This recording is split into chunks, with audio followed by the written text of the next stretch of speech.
नमस्कार साथियों, आइए देखते हैं कि समर कैंप के दौरान स्वयंसेवक के क्या कार्य हैं और वो कैसे पूर्ण करें। सबसे पहले स्वयंसेवक अपना मोबाइल नंबर के आखिरी 4 अंक डालकर लॉगिन करें। लॉगिन करते ही समर कैंप 2025 का एक टैब दिखाई देगा। उस टैब पर क्लिक करें। क्लिक करते ही सबसे पहले प्रोफाइल का टैब अपडेट करें। प्रोफाइल पर क्लिक करें। कुछ बेसिक इन्फॉर्मेशन पहले से भरी हुई आएगी। कुछ जानकारी उनको भरना होगा, जैसे कि उनकी उच्चतम योग्यता, वर्तमान में पढ़ाई कर रहे हैं हाँ या नहीं, आपके पास किस प्रकार का फोन है, तो स्मार्टफोन है तो स्मार्टफोन चुन लेंगे, आपका खुद का फोन है या घर का फोन है तो आपका खुद का फोन है। आपको समर कैंप के दौरान जो पुस्तिका है, मैनुअल, वो मिल गई है, फॉर्मेट मिल गए हैं, तो आप बोलेंगे हाँ मिल गए हैं, जो बुकलेट है उसी में सब कुछ है, और ऐड प्रोफाइल कर देंगे। ऐड करते ही आप देखेंगे कि प्रोफाइल का कलर अलग हो गया है। इसका मतलब आपने प्रोफाइल एंट्री कर दी है। बाकी के टैब देखेंगे तो अभी खाली है। प्रोफाइल एंट्री करने के बाद आप बेसलाइन एंट्री करेंगे। बेसलाइन में आप देखेंगे कि आपने टेस्टिंग टूल से जो फॉर्मेट में बच्चों की जांच की है उसकी संकलन एंट्री यहाँ पर करेंगे।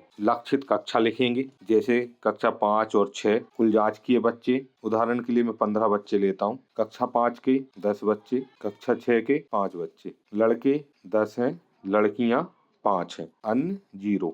स्कूल का प्रकार 10 सरकारी स्कूल के बच्चे हैं और 5 बच्चे निजी स्कूल के हैं, अन्य स्कूल के 0। बच्चों का लर्निंग लेवल, किस तारीख को जांच हुई है, तो 1 तारीख को जांच हुई है। प्रारंभिक स्तर पर 3 बच्चे, अंक पहचान में 3, संख्या पहचान में 3, और 3 बच्चे आपके घटाव में और 3 बच्चे भाग में। इस तरह से हम देखेंगे 15 ही बच्चे आपके डिवाइड हो जाएंगे। तो जितने बच्चे आपने जांच किए हैं टोटल बिगनर से लेकर भाग तक के स्तर में, उतने बच्चे होना चाहिए। उसके बाद ऐड बेसलाइन असेसमेंट करेंगे तो ये सेव हो जाएगा। आप देखेंगे कि बेसलाइन का कलर भी भर गया है। ध्यान रखें, सबसे पहले प्रोफाइल अपडेट होगी, उसके बाद बेसलाइन होगी। बेसलाइन होने के बाद आप 4 सप्ताह का कैंप करेंगे और जिस तरह से बेसलाइन की एंट्री की है उसी तरह आप एंडलाइन की एंट्री करेंगे। बेसलाइन करने के बाद ही आप गूगल का कोर्स करेंगे। गूगल के कोर्स के लिए आप इस पर क्लिक करेंगे। आप देखेंगे यहाँ पर आपको कंटेंट पढ़ने के लिए मिलेगा। इसमें 7 मॉड्यूल हैं। 7 मॉड्यूल आप डाउनलोड करके पढ़ लेंगे। मॉड्यूल पढ़ने के बाद आप इसके कुछ क्यूज दिए गए हैं, उसके सवाल देखेंगे तो ये प्लस के निशान पर जाकर आप आपके सवाल खुलेंगे। प्रत्येक सवाल का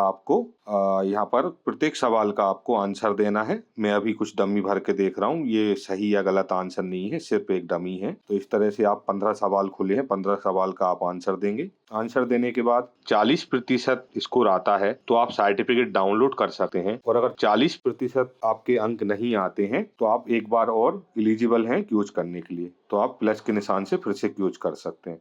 क्यूज करने के बाद आप देखेंगे कि नीचे सर्टिफिकेट डाउनलोड करने के लिए दिया है। आप सर्टिफिकेट पर क्लिक करेंगे तो आप देखेंगे इस तरह से एक पीडीएफ डाउनलोड होगी। आप उसको डाउनलोड करके देखेंगे तो आपको ओपन करेंगे तो एक सर्टिफिकेट दिखाई देगा। ये आपका डिजिटली सर्टिफिकेट है। इस तरह से आपको लर्न विद गूगल का सर्टिफिकेट मिल जाएगा। इसके बाद आप देखेंगे कि समर कैंप में आखिरी में फीडबैक का एक ऑप्शन है। आप यहाँ पर समर कैंप के आधार पर फीडबैक दे सकते हैं। आपने किस तरह का सुधार चाहते हैं, किस तरह से और अगले बार समर कैंप में सुधार हो, वो आप इस फीडबैक पर क्लिक करके दे सकते हैं। अभी ये नहीं खुल रहा है क्योंकि अभी एंड लाइन एंट्री नहीं है। जैसे ही आप एंड लाइन एंट्री कर देंगे ये भी खुल जाएगा।